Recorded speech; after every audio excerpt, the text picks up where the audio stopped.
He thought he was just helping a stranger. But the next morning, the whole country knew his name. Before we begin, don't forget to like the video, share it with someone who loves good stories, and subscribe to the channel for more amazing tales. From which country are you watching my video, as I can see where my video is being watched? Let me know in the comments. It was a cold Tuesday evening when Oliver stepped out of his office building. The wind was sharp and the sky was painted, with shades of gray. As usual, he walked toward the subway station, hands buried deep in his coat pockets, mind filled with work stress and an empty fridge at home. Life had been moving slow for Oliver. He was a data entry clerk, living alone in a tiny apartment on the 5th floor of an old building with more cracked walls than memories. At the subway entrance, a faint sound broke through the hum of the city, the soft strumming of a guitar. A street musician sat near the stairway, head lowered, his fingers dancing over the strings like whispers. People passed by without stopping, eyes fixed on their phones, minds elsewhere. The musician didn't even look up. He just kept playing a gentle, sad tune that tugged at something deep inside. Oliver paused. He rarely gave money to street performers, not because he didn't care, just because he barely had enough for himself. But something about this man caught his attention. His clothes were clean but worn out. His shoes looked too thin for the cold. Yet his music, it felt alive. Raw. Real. Digging into his coat pocket, Oliver found a handful of coins, a couple of quarters, a dime, and maybe a penny or two. It wasn't much, maybe just over $1, but he walked over and dropped the coins into the open guitar case. The man looked up for the first time. His eyes were light blue and tired, like someone who'd seen too much, but when he met Oliver's gaze, he smiled. A small, grateful smile that said more than words ever could. "Thank you," the man said softly. Oliver nodded and walked away, the melody still lingering in his ears. That night, Oliver ate instant noodles and watched reruns of old detective shows. The musician's face kept coming back to him. His fingers, that haunting tune.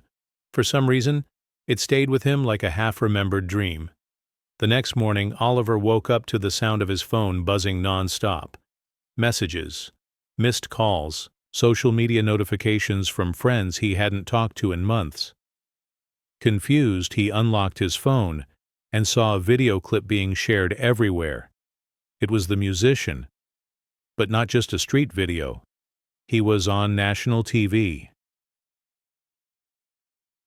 A Famous Morning show had featured a segment titled "Unknown Street Musician Stuns the Nation." In the video, the same man Oliver had seen just hours before was sitting in a studio, guitar in hand, playing the exact same song. Even the hosts looked mesmerized. Oliver's jaw dropped. The anchor explained that someone had recorded the musician's subway performance the previous night and uploaded it online. Within hours, the video had gone viral. Millions of views, thousands of comments. People were begging to know who he was, and someone from the studio had found him early in the morning and brought him live to perform. The man introduced himself as Eli Martin, a former music teacher who had lost his job, his home, and almost his will to keep going. His wife had died 2 years ago, and after that, everything started falling apart. "I kept playing," Eli said on air. "Not for money, but because music was the only thing I had left." Oliver stared at the screen, heart racing. Then something strange happened. The host asked Eli, "What made you go out and play last night, especially in the cold?" Eli hesitated, then smiled.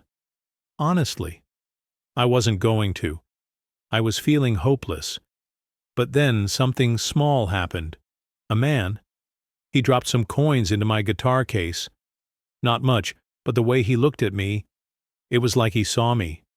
Not a beggar, not a stranger, just a human. That moment gave me the courage to keep playing." The hosts looked emotional. One of them asked, "Do you know who he was?" Eli shook his head. "No, but if he's watching, thank you. You changed my life." Oliver sat in stunned silence. That man was him. He hadn't done anything special.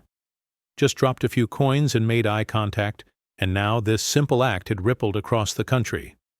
The story didn't end there. Within hours, donations began pouring in for Eli. Music producers reached out.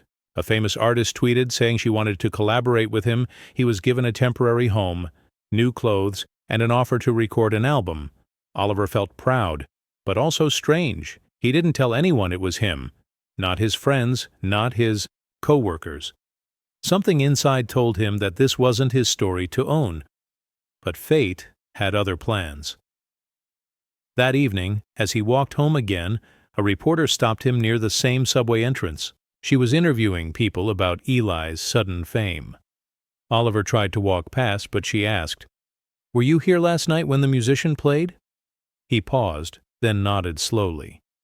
She studied his face. "Wait, you're the guy, aren't you? The one who gave him coins?" Oliver looked surprised. "How do you know?" She smiled and showed him her phone, a zoomed-in frame from the viral video, and in the corner, blurred but clear enough, was his face. "You're trending," she laughed. "People are calling you the coin angel." He laughed nervously. "I just gave him some change." "Sometimes," the reporter said, "change is all it takes." That night, Oliver's social media exploded. He received messages from strangers thanking him for his kindness. A charity invited him to speak about small acts of compassion. His boss at work even gave him a raise and a new title: Community Outreach Advisor. A made-up role, but one that came with a real desk and better coffee. Still, Oliver remained humble. He didn't start a blog or create a TikTok. He just continued with his life. But now, he walked with his head a little higher, his steps a little lighter. A few weeks later, Eli Martin released his first album, titled Spare Change. The first track? The very song he played the night Oliver found him. The album went platinum within a month. In the thank you notes, Eli wrote, "To the man who saw me when no one else did, this music is yours too."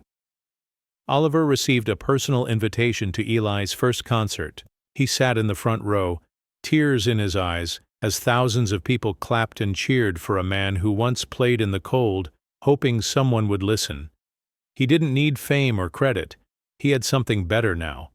Proof that even the smallest act of kindness can echo louder than we ever imagine. Because sometimes giving a little can change a lot.